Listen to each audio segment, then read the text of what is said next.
Melissa, your mother had an abortion during her pregnancy with you, and you survived it. When I was 14, I found out the truth about my life. That's when my survival came to light. When I first found out, I was devastated. And that night I struggled with anger for the first time. I was born in August of 1977 in Sioux City, Iowa. And what I know about my birth is that I wasn't intended to be born alive.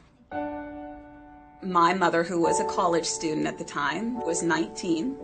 She wasn't married to my father. She was almost 8 months pregnant with me, from what we can gather.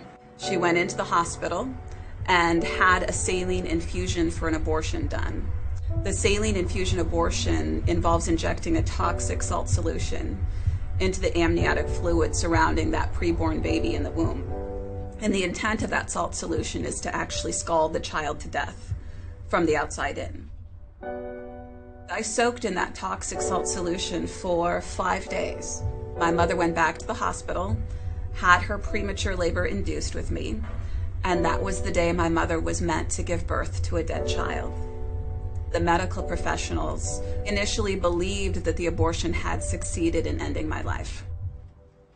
The joy for me is realizing that that day when I was left for dead in the hospital, a nurse heard me.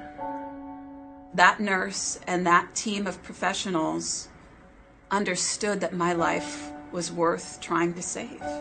After I survived that failed abortion, my biological parents made an adoption plan for me. And I'm really blessed because my adoptive parents met me while I was still being cared for in the neonatal intensive care unit. And my parents tell the story of how the first time they laid eyes on me lying in the incubator, they fell in love with me.